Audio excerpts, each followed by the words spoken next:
Okay, good morning, everyone. I am Ashley Ferraro, Assistant Director for the Office of Global Learning, and thank you for joining us for another UN NGO Virtual Pathways Forum. Today, we have the honor of having Dr. Leonard Grob, Professor Emeritus of Philosophy, and Dr. Tracey Petersen, Manager of the United Nations Holocaust Education Outreach Program. Some background information on Dr. Grob and Dr. Petersen. Dr. Leonard Grob is a professor of emeritus of philosophy at Fairleigh Dickinson University, where he served for long periods of his career as chairperson of philosophy studies and director of the university's humanities core program. Dr. Grob has published widely in the areas of philosophy of dialogue and peace studies. A 1989 Roots journey to Ukraine to uncover the history of the destruction of his father's family during the Holocaust led him to the field of Holocaust studies, where he's focused on ethics and education after the genocide. Dr. Grob is the co-founder of FDU's Holocaust Symposium at Roxton College, where for the last 25 years, 36 scholars from 8 countries have met biannually. Among Grob's publications are the co-edited volumes, Anguished Hope, Holocaust Scholars Confront the Palestinian-Israeli Conflict and Losing Trust in the World. Holocaust Scholars Confront Torture. And some additional information about Dr. Petersen. Tracey Petersen manages the education outreach section of the Department of Global Communications at the UN. The education outreach section encompasses 2 United Nations mandate outreach programs, the Holocaust and the United Nations Outreach Program, and the outreach program on slavery and the transatlantic slavery trade. Both programs are mandated by the UN to educate about those terrible histories so as to support the prevention of atrocity crimes from being committed again. Prior to joining the UN, Tracey was the education director of Cape Town Holocaust Centre in South Africa and led the development and implementation of teachers, training, and public engagement projects tailored to engage with citizens of countries still emerging from the deeply damaged past. She has taught at both secondary and tertiary levels. She holds a PhD in history from the University of West Cape and a Master's of Philosophy and Education from the University of Cape Town, and is a fellow of the Salzburg Global Seminars. And before we get started, this is just a reminder that this event is being recorded. After the discussion part of the forum is complete, we will open the Q and the question and answer section of the event. Any questions you may have, I ask if you can please use the chat to ask them, and then I will take turns reading the question in listed order to Dr. Petersen. And now I would like to hand over the event to Dr. Grob, today's forum mediator. Thanks very much, Ashley, and thank you especially, Tracey, for agreeing to speak with us today at FDU's UN Virtual Partners Forum. Tracey, our FDU students are often interested in what brought a speaker from the UN to choose the professional position that she or he occupies. Will you tell us what brought you to the field of Holocaust studies? And secondly, why you chose Holocaust education in particular as the focus of your work? Thank you, Lenny, and hello, everyone. It's I'm so honored to be here and to have this chance to chat, and of course to be speaking to Lenny. So how did I land up in the field of Holocaust education? Well, you know, Lenny, it's a curious thing, but when I walk into a room, often there are 3 misperceptions of who I am, and I know this because it comes out sooner or later in conversation. The first is, I think people see the color of my skin and assume I'm white. I'm not, just FYI. My great-great-great grandmother was an enslaved person. And the second misperception is people, and I think it's because I have long hair maybe, or that I like to wear dresses. I don't know where the stereotype comes in, but people do tend to assume I'm straight, which I'm not. And then the third assumption is often because I have been involved in the field of Holocaust, they're also wrong. So I've often had people kind of quite kindly, not ever really being nasty about it, but basically saying, what's a girl like you doing in this field? And I grew up in a police state. I have a personal history that my father made a very big decision when he was in his 20s, and that was to marry my mum. He had the blessing of his family and the support of his family, which was lucky. My mum was classified white. My father and his family were classified colored.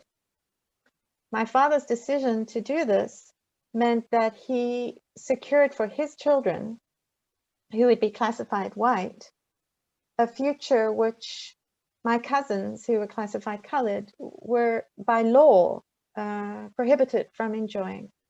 At least during apartheid South Africa. And so having grown up in a racial state, by that I mean there were laws that made racism legal, institutionalized racism. Children were taught to look at other people and see difference and then place it into a hierarchy of value. Not surprisingly, we learned very little about the Holocaust when I was at school.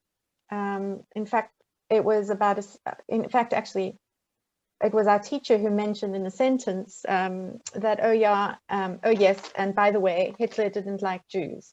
That was it. That was the sum of Holocaust education.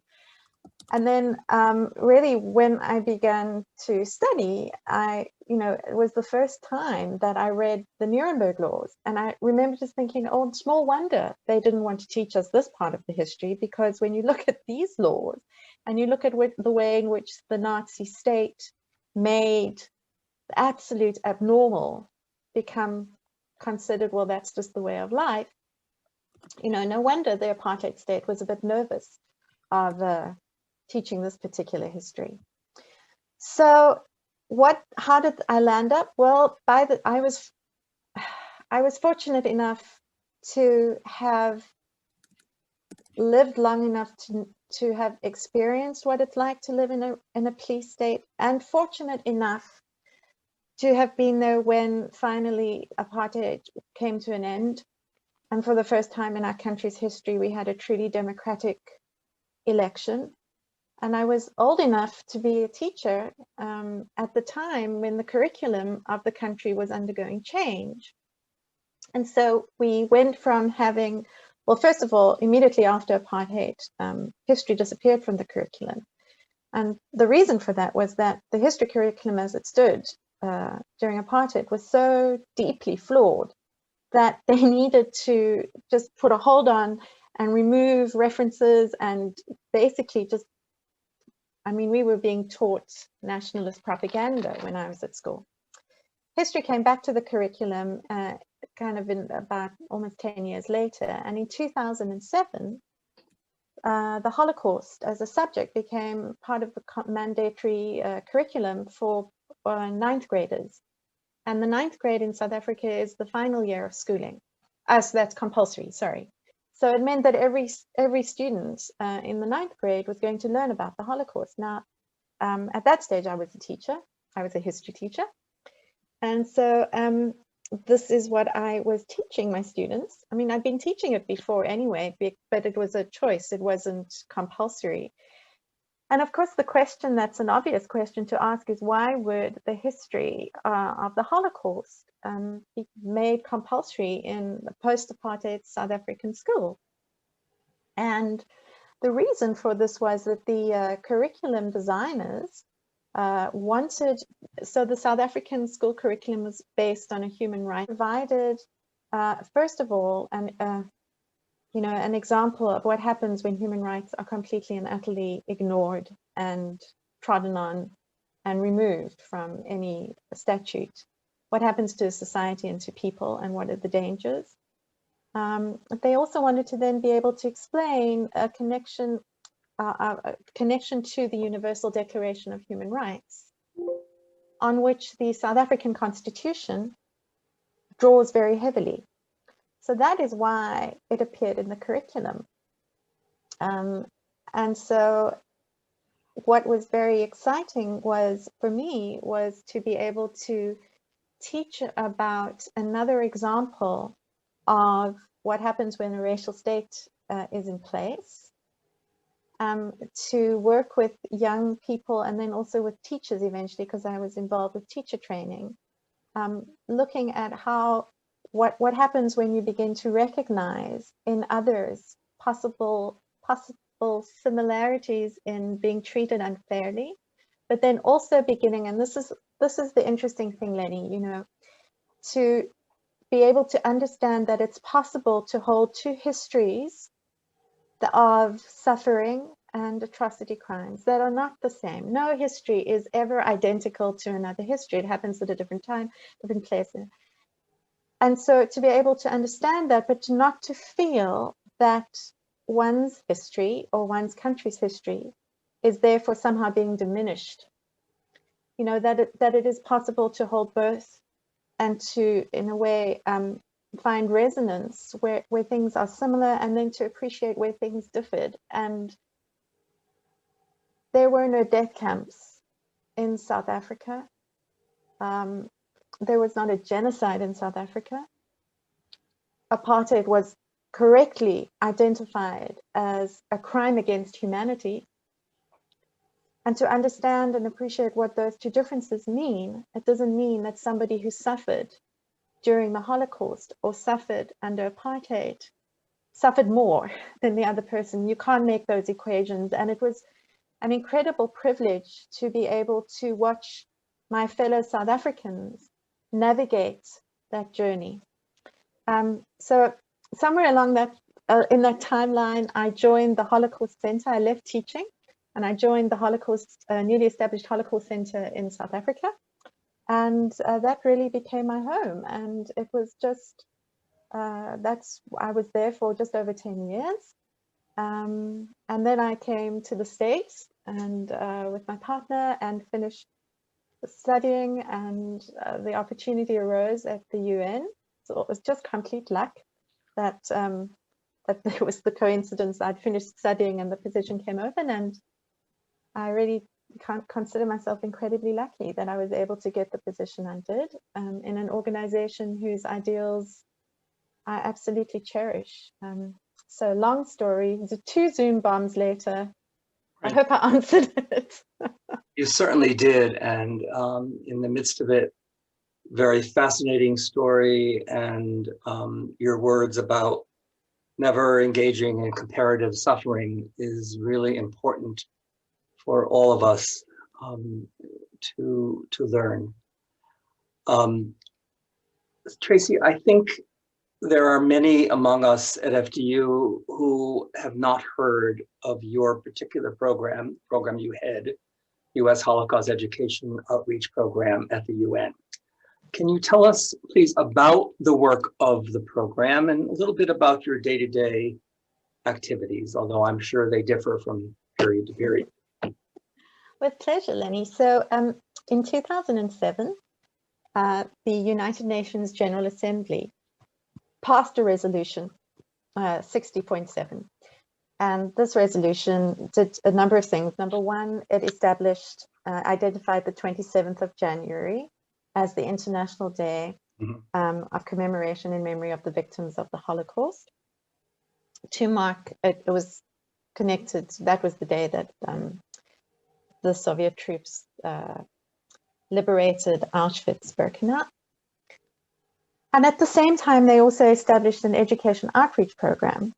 And that is our program, with the task of creating awareness about the Holocaust, of supporting and amplifying good practice, with the intention of contributing to the project to counter genocide. So that's where the program began. And really, we're a very small team. And what we try and do is use identify where people are doing good work and try and bring them, give them greater reach throughout the world. We do that with our information centers. So the United Nations has information centers. There are 63 information centers around the world. And these are really important places.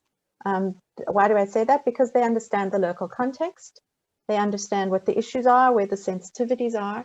And these information centers are tasked with really informing the local population about the aims and the goals of the United Nations, and also drawing attention to the international days. So we work very closely with them to give them support so that they're able to organize Holocaust education remembrance, for example, connected to the 27th of January. But what we're trying to do, and our information centers understand it as well, what we're trying to do is in this education program, outreach program, of which the Holocaust education outreach is one. There's also the outreach program about the transatlantic slave trade and slavery. What we try to do is to remind information center officers and people around the world that these histories don't only begin and end on one day, that in fact they allow one to reflect throughout the year and stand as reminders throughout the year and kind of galvanize us to take action throughout the year to try and build democracies, build our ability to be responsible citizens, and at the same time stand up against racism, against prejudice and discrimination, and build networks of solidarity.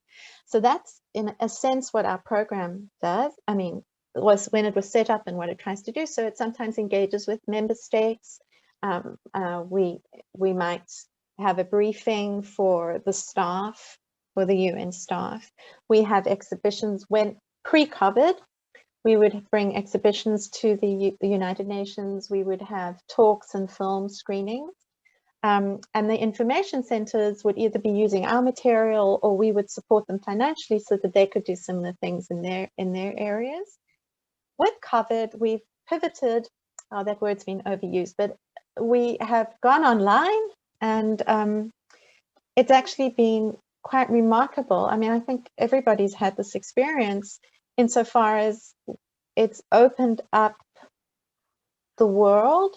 We've been able to bring in speakers that we otherwise wouldn't have been able to afford to bring in, and we've just, you know, we have people tuning in from around the world. I mean, even where the time zones are really crazy, people will still tune in, you know, to engage and participate. So that's what we've been doing. So our day-to-day, really, it's about thinking two things. We have our work plan. We've worked out what we want to do with the year. We've worked out what our theme is for the year. So for example, this year, our theme for the Holocaust program is facing the aftermath, a recovery and reconstitution after the Holocaust. But we've used that theme to, for example, we had a briefing with NGOs around looking at ways that you help children who have survived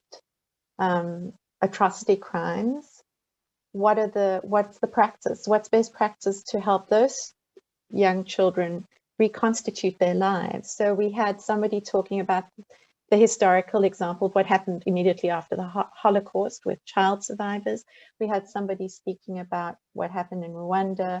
We had somebody talking, we had a young student, in fact, from Sudan speaking about her experience. So, you know, it's that's just an example of what we're doing. So we're thinking about our year, and then we're also just reading and listening, you know, and possibly there's a moment when we think, hang on a second, we hadn't planned for this, but let's try and bring these two people in, or let's bring this institution to come and speak, and let's see how we can build partnerships.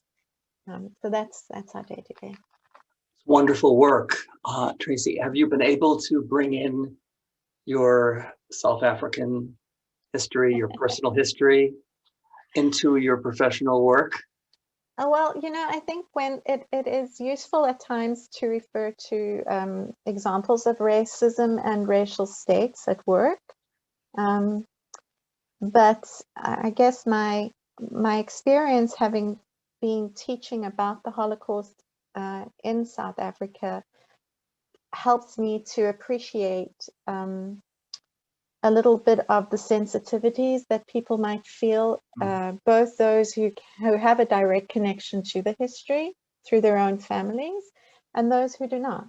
And I think that helps me understand sometimes both from an insider and an outsider's point of view. Telling your story is very powerful, and it's where the personal and the political meet. Well, exactly, because Lenny, I was intrigued when Ashley was busy telling us about, giving your brief bio and how it was your family connection, your family, and it is often that, isn't it? Begins with something as intimate as your father's family or your grandmother. Yeah, exactly. I was trained in traditional, existential philosophy for the first 20 years. And then I made a journey, a kind of roots journey to Eastern Europe to find where my father had lived and his family he was the only one in his family to come to the United States, and the rest were all murdered. And that changed my career direction entirely for these last 25, 30 years. Profound impact. Yes. So it's very clear that human rights across the board is central to your work at the UN. Can you give us some examples of where you have felt success? And I put that word in quotes because it's really hard to define. And where you feel there is, at this juncture in 2021, where there's much more to be done. So you're right, it is hard to measure success when you're talking about attitudinal and behavioral change. Yeah. And so I think we can certainly, we have surveys and people tell us that they've learned more, they didn't know this. And so we can have a fair sense that we are building potentially a body of knowledge, but that's not, that's important, absolutely important, because it does go some ways, we hope, to countering Holocaust disinformation, Holocaust denial and distortion. We hope that we are building people's ability to read texts critically, to appreciate when they're being manipulated and make intelligent choices, then informed choices. But it is much harder to, because I think the way that I see it, that we are part of a big program that's either going to help people move towards different behavior or not. So we're part of it. We're not going to be the reason. We're part of the reason. So if it means that somebody, and it might be only in reflection that someone thinks, oh, that's interesting. I reacted with distress and spoke out because somewhere I remembered a quote by somebody called Niemöller when I was learning about, Nazi Germany. Oh my goodness, so it's not always obvious. For some people it's a profound moment of recognition. Sometimes it's recognition because there really is an idea of, my word, I'm Jewish, and this was being directed at people who were classified as Jewish. So there's that direct connection. Or it might be, I know what it's like to stand by and not say anything.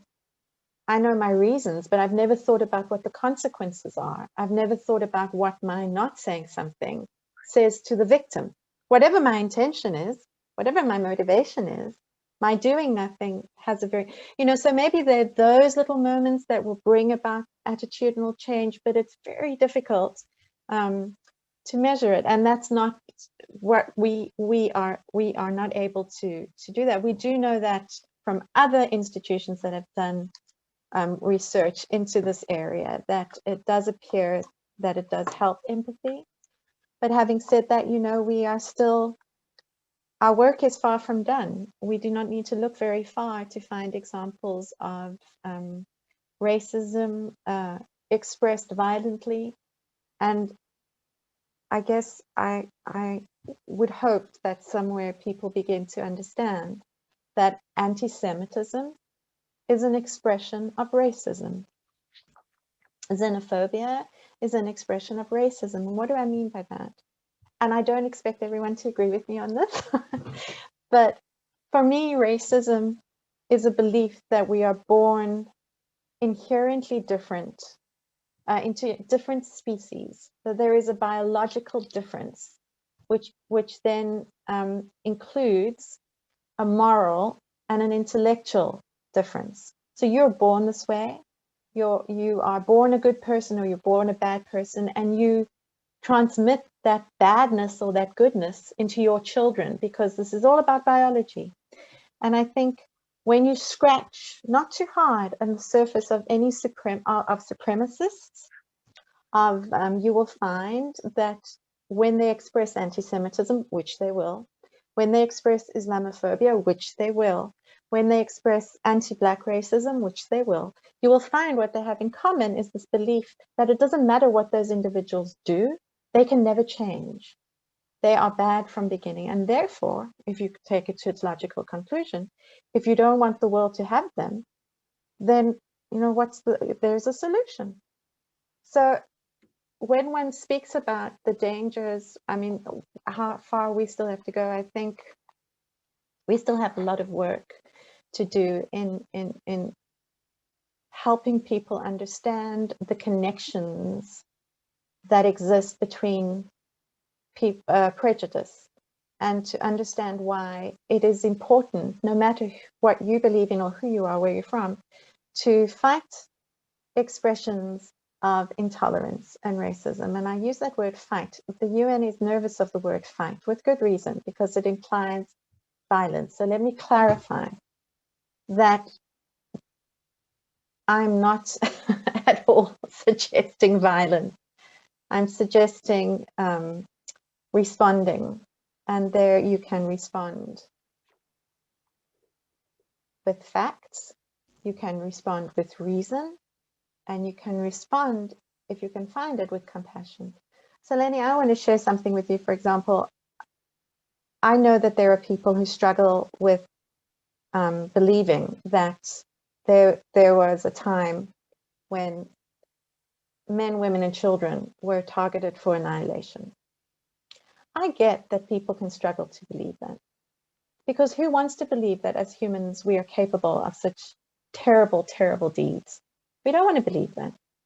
So what the job of the educator has to be is to try and help people realize that yes, it is true, we are capable of it, and we are capable of making different choices, and we are capable of altruism. We're capable of being kind, even if it doesn't, let alone doesn't benefit us, might even in fact endanger us. And that's what, you know, when you look at the history of the Holocaust, there are examples of that as well. And there's the example of the genocide, which is undisputed. So, yeah, I think the challenge is to try and build solidarity amongst us all, that we begin to react as if the injury that's being done to the person is an injury to our family, you know. Okay, I'm sorry, I'm rabbiting on. No, one philosopher that I read a lot says that we need to understand when we're reading about or hearing about a racial incident, that we take it not as an objective fact, but as a subjective blow. That is to say, it's a wake-up call to us. And what you've said about, you really unpacked the word success, and I really certainly understand that this is an eternal and infinite task to bring human rights to the forefront of our consciousness. It's really consciousness changing. That as I listen to you, that I hear that you're about. And Tracey, I know you were trained originally as a historian, but I know you've used the arts Oh, yes. in your work. And so you've crossed disciplinary lines. And I know that Holocaust studies and human rights work is all interdisciplinary. Can you say how you might have used other disciplinary lenses through which we might look at injustice? Well, I guess I just want to quickly start going back to the family. My sister is has been an actor she's in her 60s now. And it was through her that it became very clear to me the role that the arts can play in not only highlighting injustice, but also helping us imagine a world where the injustice doesn't. What does the world look like when there isn't that injustice? Imagine if. And the power of that, being able to imagine if, of relating in a different way, I think cannot be underestimated. So I want to give an example. We worked with a theatre company in South Africa called the Magnet Theatre Company, who do a lot of work with significantly deprived neighborhoods in bringing students who have talents to train them as theatre practitioners. And we worked with them, and we worked with an opera singer, doyen in the opera world in South Africa. And we brought, there's a musical called Brundibar, which was composed, the composer and the lyricist did not survive the Holocaust. But it was performed in a transit camp called Theresienstadt or Terezin by some of the children in the camp who were then most of the children did not survive. Anyway, the opera for children, it was developed for children, survived, mysteriously reappeared in the 70s. It just had been vanished forever. Anyway, and so we decided that we'd bring Brundibar to South Africa and to Cape Town specifically. It was its premiere. And we worked with these two theatrical groups, and they did the most amazing work with the young people. So we had children as young as, I think they were from about 9 through to about 18 years of age, from absolutely diverse socioeconomic backgrounds. And they worked in preparing for Brundibar. They also developed a play which was about injustice. While they were doing that, they learned about the Holocaust. They learned about the context in which Brundibar was performed and what were the themes and why did the people in the camp respond so much. It's a story about overcoming a bully. And you know, you don't need to think too far why that would have. There is, I mean, people at the time, right, they don't understand why the Nazis didn't object to it. But anyway, that being so. And it was the most remarkable project. We partnered with an art school who work with teachers again in deprived neighborhoods.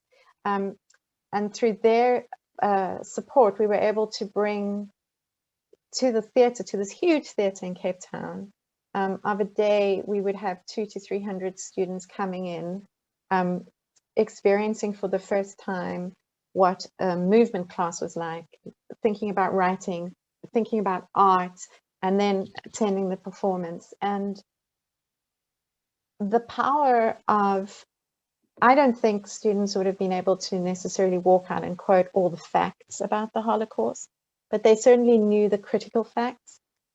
They absolutely connected to the story of why bullying is not acceptable and how solidarity is where you find strength. And I know that it also opened a different world for them. So I don't know that I'm answering your question, Denny. I'm just giving you an anecdote. I'm sorry. No, but, it's a very good illustration.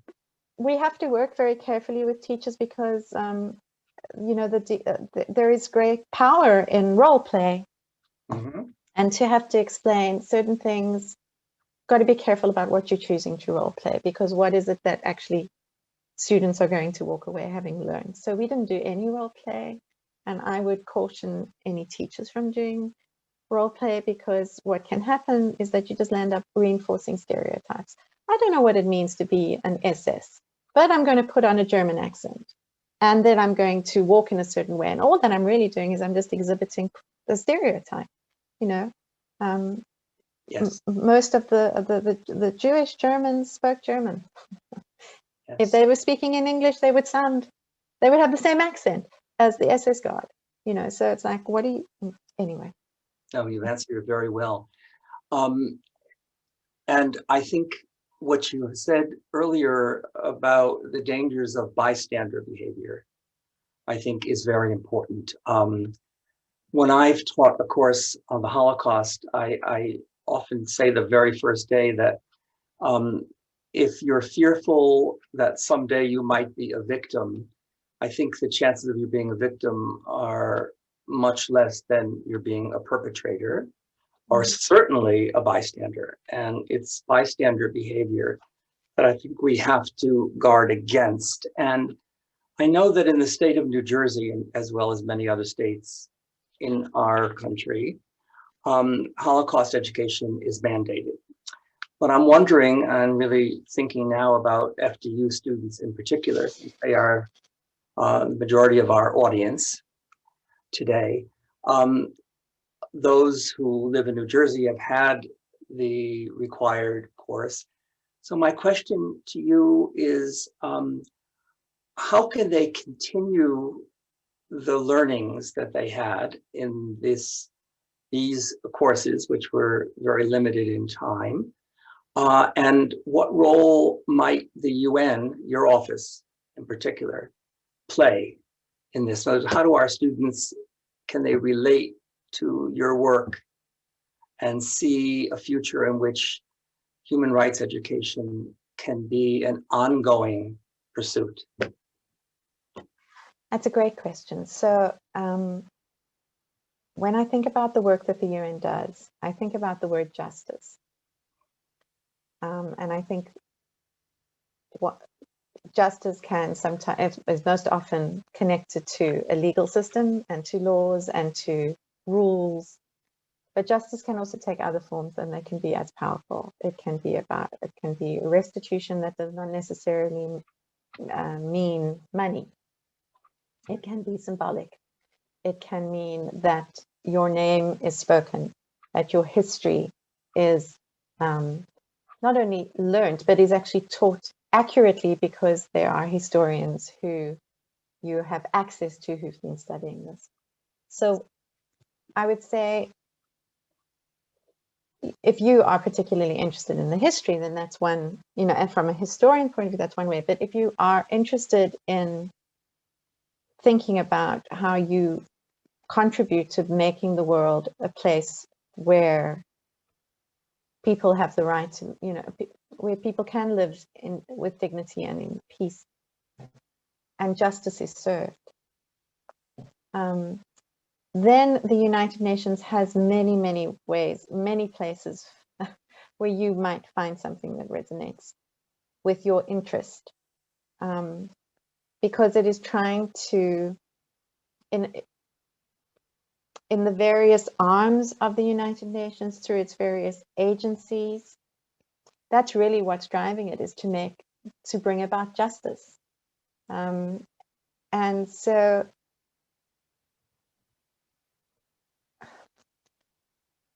particularly for our program, I mean, really, we're all human beings. We all have names and we all have contact numbers.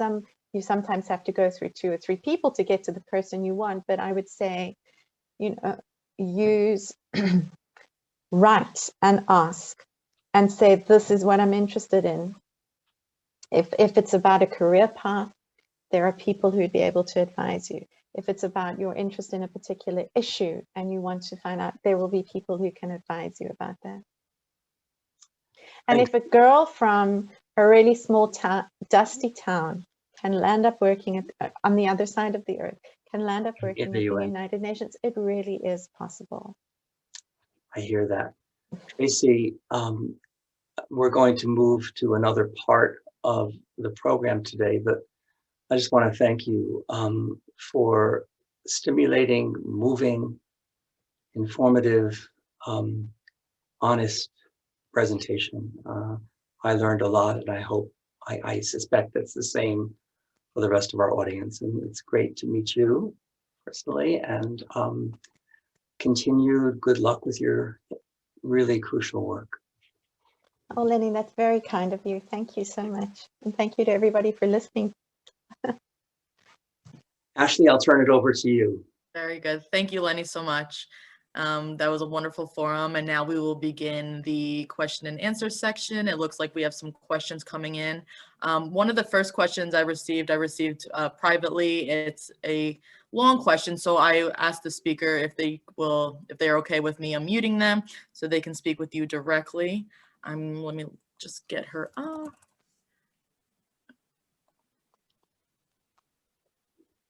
Sabrina, you there? Yes, I'm here. Okay, wonderful. If you can please introduce yourself, and then you can ask your question to Dr. Petersen. Yeah, of course. So yes, my name is Sabrina Stanziola. I'm a student in Professor Burkholder's class. I was just curious, and once again, Dr. Petersen, thank you for sharing everything with us. I took a Holocaust class in high school, and I enjoyed it very much. It was very educational and informative, but it was nice to hear about it again. So my question is, I don't know if anyone has any mixed feelings on the Confederate flag in this meeting, but to me, it's a symbol of hate. And I just want to know, Dr. Petersen, in your opinion, because I know once Germany kind of got over, Nazism and Hitler and all that stuff, they apologized many times and took down all the memorabilia and the swastika, and they did away with it, as they should have. But I wanted to know your opinion on the parallel with Germany and the swastika and America and the Confederate flag, because for some reason, people still hang the flag from their homes and from their cars. And I mean, the Civil War was about, slavery, and the Confederacy wanting to keep that intact. And, I want to know your opinion on how shocking it is that Germany was able to apologize and see the error of their ways, but no one is condemning the Confederate flag. Thank you, Sabrina. That's a very, very good question. So I think to begin by answering, one is so aware, isn't one, of the power of symbol, Mm-hmm. and what it can evoke. And I think what you have to, just quickly speaking to Germany, even though you're quite right, it is in fact illegal in Germany to say that the Holocaust did not happen. Right. And it is illegal to do that. And you will not find swastikas flying publicly. Right. It does not mean, sadly, that neo-Nazis don't exist. No, of course. That the thinking and the anti-Semitism and the racism that was the hallmark of Nazism has gone away. Mm-hmm. And we know this because, sadly, you don't have to look very far to see that it exists. Right. And what social media has done, even though social media has done amazing things, this is one of the serious problems, right? It's created connections and networks Right. in ways that were much harder to do in the 30s and the 40s. So where does that, so really your question, which is why I think it's such a good question, is that it speaks to how do you deal with histories that are painful, that are histories of atrocities, where there are public markers that appear not to be in any way critical of that painful history. Mm-hmm. And so you've used one example, you can find examples in many places, many parts of the world. We all watched, I think, the toppling of the statue in Bristol into the harbor. Yes. And so the question is, what does one do with the markers of difficult histories? How do you, and I think that's the important conversation. And it has to be a conversation, and it has to be a conversation on many levels, It has to be engaging teachers, engaging historians, engaging students. It has to engage policymakers. Because removing without replacing with something does not make the issue go away. Right. So a flag, a slogan is a symptom of a deeper prejudice. And we've got to ask ourselves, what are we doing with addressing that prejudice, number one? Number two, what are we doing to counter the disinformation that leaving a symbol in public without any critical comment about it, how that spreads the disinformation about the past, and why that's dangerous? Because that the last question is really important, because people are less likely to change if they feel that there's nothing in it for them. So why it's so important to be able to speak about historical examples is not to kind of blame or point fingers, because that's not going to help, but to explain to people that undermining democracy is a bad thing for everybody. You know, not having a symbol that's allowed to just flutter without there being any understanding of what that symbol represents is ultimately bad for everybody. Of course. You know, and so I think the way forward is to do two things, is to raise concern. Absolutely. Somebody's wearing a symbol that connects to a particular past unambiguously. Attention needs to be drawn to it, but it can't end there. What a lot of work has got to be done and is answering that question: what do we do when we take it away? What do we leave there? Do we, in museums that have exhibitions that are offensive, do we just take them away? Because if they're gone and I didn't see the offensive exhibition and tomorrow I walk in, I might still be thinking those thoughts. I'm not going to see the exhibition that'll make me feel better because now there's something else. But I might still be thinking those thoughts. So what's the responsibility of the institution to educate about difficult histories? So I don't have an answer for you that's direct. I would say that you're absolutely right to express deep concern about symbols that are unambiguously connected to a past of gross human rights violations. Your concern is that there is not enough being done to make a plan about those symbols. Thank you, Tracey. Sorry, Sabrina, I don't think I gave you everything you wanted, but it's an ongoing conversation and it's a very important one to have. Right. Well, there's a lot of questions coming in on the chat. So my next question is, let's see here, make sure I get them in order. What actions can be taken to prevent crimes of atrocity, such as the Holocaust, from repeating themselves in the future? So an excellent question. What do we know about genocide and atrocity crimes? We know that they don't happen overnight. People don't wake up the next morning and suddenly find themselves in the middle of a genocide. There are stages, there are warning signs. We have enough history to see that there are patterns, that there seem to be factors that when they come together endanger people even more. So there, for example, if you go onto the United Nations website, the Office on Genocide Prevention has worked out kind of a checklist, if you like, by which you can assess, and there are reports that come out every year, assessing the vulnerability of areas in the world to gross human rights violations. So how do you begin to prevent? You begin to watch out for the warning signs that a society, that a community is moving towards committing terrible crimes, number one. Number two, you give support to institutions that are strengthening civil society, are strengthening institutions like democracy. You educate yourself so that you become a critical consumer of media, that you're not hoodwinked or manipulated And then you begin to hold accountable those institutions and those people in power for doing their bit too. So you become familiar with, in your local area, within your state, within your country, and within your world, like what are the instruments that are in place to protect people, number one, and number two, who's accountable for making sure those are in place. So it's not one thing, it's many things, which is a good thing, because it means that there are a number of places where you can diffuse a situation, where you can improve a situation before it gets to. So there are lots of ways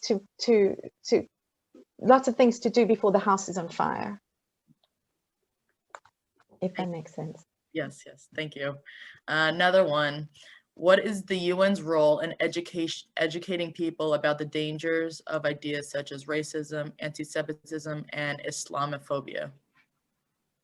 What is the UN's role? Yes. Well, it's right at the heart of the UN. Right at the very heart of the UN is the desire, when it was established, was the desire to prevent future generations from experiencing the scourge of war. I'm quoting, and that's probably misquoting. So if one's going to do that, then you have to educate people about the danger of racism, anti-Semitism, and Islamophobia. You have to. So how does the UN do it? Well, it has a number of agencies that work. So I'm thinking, for example, if you want to go and look and find out about the work that UNESCO does, you want to have a look at the work that, excuse me, the High Commissioner for Human Rights does.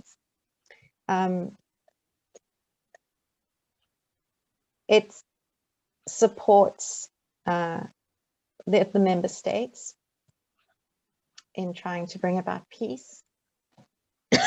I'm sorry. And then also there are a number of people who are not employed by the UN. They are assigned, and they do this voluntarily. They're called special rapporteurs. So they're independent, and they visit, excuse me, areas where there's conflict, and they draw attention to that. To come back to your basic question, what's the role? The role is to keep the world alert to what's happening and the danger, and sometimes explaining why something is racist.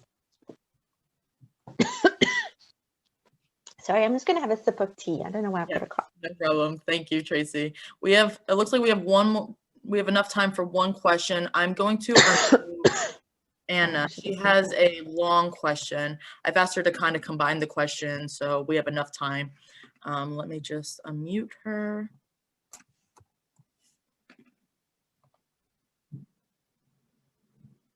Anna, you? Yeah, I'm good. Okay.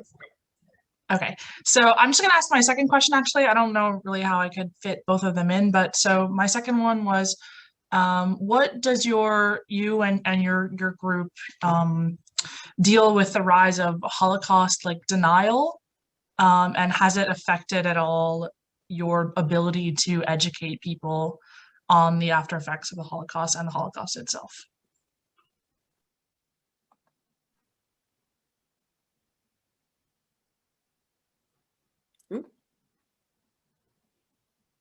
I'm so sorry, Anna. I was muting myself and then I confused. Okay.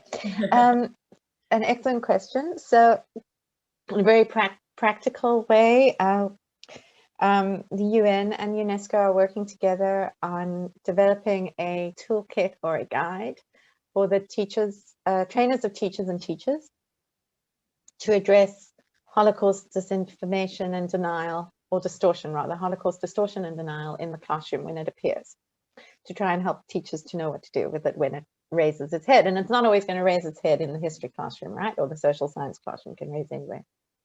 So that's, and that should be, we've just begun, so we're hoping for something to appear towards the end of the year.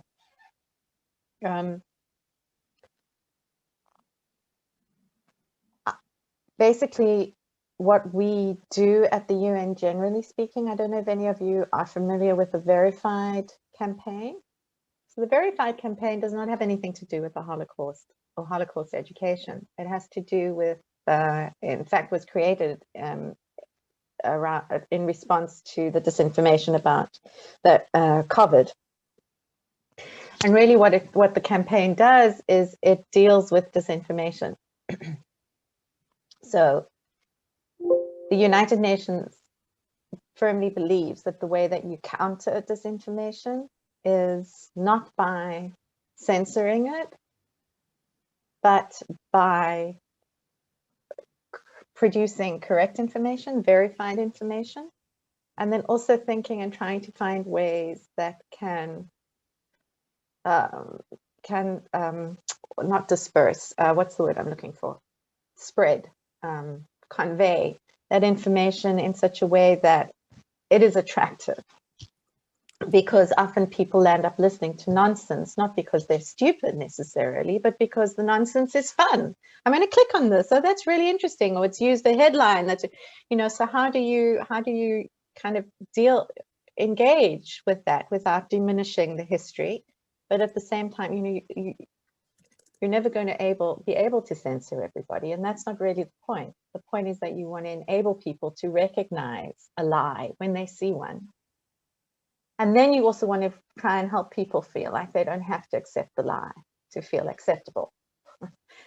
So, you know, Holocaust denial and disinformation, distortion, all it's done is just make us realize, so we still have to work really, really hard. And we have to, you know, just because there is a fact in of itself is not enough. People have to understand why the fact matters. And that's our challenge. And so I guess the way that we are trying to work with that, also with that challenge, is to try and build a sense of empathy or solidarity that transcends groups of people. So for example, we developed last year a program called Beyond the Long Shadow, Engaging with Difficult Histories. And we've brought together the outreach program on the Holocaust, the outreach program on the 1994 genocide against the Tutsi in Rwanda, and the outreach program on transatlantic slave trade and slavery. And what we've done is we've tried to find issues that are similar, and then gone to the different histories to find out what happened there and how people responded, and what has a genocide that happened in '94, the way that, you know, have people who've worked with the survivors or the survivors themselves, have they been able to find anything of value of looking at what happened, you know, with the genocide in the 1940s and those kind of things. And as a way to begin to build connections, to say to people, an injury to one is an injury to all. And that, yes, this may have happened to this group of people at this particular time, but it can happen to anyone. And anybody potentially could become, as Lenny was saying, could become a perpetrator. Anybody potentially could become a rescuer or a resistant. Anybody potentially could become a victim or a survivor. You're not born that way. There are a number of components that come together, and these components can all be addressed before they become a conflagration. So that's how we try to deal. What we're trying to do is we're trying to say it matters to you. Holocaust distortion matters to you. Even if you're not interested in the history, it matters to you, because if the whole idea that we build our knowledge base on evidence and on rigorous scholarship, if that idea is discredited, then everybody's potentially really vulnerable. So, you know, we in our very small way, what we're trying to do is to try and keep building and supporting those scholars who are building the body of knowledge, and then also trying to work out with people who have the technical expertise. How do we package this information in such a way that it is accessible and understandable? Thank you, Tracey, and thank you for that question. That wraps up today's forum. We're a little bit over time, so I'll do a brief little, no, it was all these questions were fabulous. We're a little bit over time, so I'm going to do a quick little closing. Lenny and Tracey, thank you both so much for joining us today. This was a terrific program, and all to everyone who attended. Tracey, you shared such important information. I've included some information in the chat. I wanted to share the UN outreach programs calendars. I've included the link in the chat. I ask you to please take a look at the upcoming events they have going on. Their events are very interesting and super engaging, so please take a look at those. I've also mentioned that the event itself, this has been recorded today. So if you want to review again or take a look at the event, you can watch it on our YouTube channel. And then again, our next upcoming event for our next UN NGO Virtual Pathway Forum will be held on Thursday, March 18th, same time, 11:30 to 12:30. And this time our guest speaker will be Miss Marin Jimenez. She is the Social Affairs Officer for the Department of Economic and Social Affairs. And again, thank you everyone for attending. And I hope to see you at some more events. Tracey, I hope we can connect again in the future and you could eventually join us on campus. I really look forward to that. And thank you, everybody. And thank you for such amazing questions. And I was just busy reading them. And, you know, if possible, I will try and answer some of them. I was very moved. Absolutely. Any questions that we have not gotten to, feel free to email me today, and I will gladly send those over to Tracey to be answered. And particularly Victoria, I just want to say to you that I read, and this is terrible, and that, you know, maybe we can talk with Ashley, because if you're living on campus and that is there is a responsibility of the institution to look after you and do something. So it's very brave of you to raise it. Thank you for drawing attention to it. Yeah. Ashley, thank you so much. Lenny, thank you so much. And thank you so much, everyone, for listening to me wrap it on. And please do reach out and email us if you're interested in any of our programs. Would be really, and you know, there's also, just to say that there is an internship program that you should, if you're really interested in, you know, get onto the UN website. Great. Thank you so much. Thank you, everyone, and have a great weekend. Keep safe, everybody. Bye.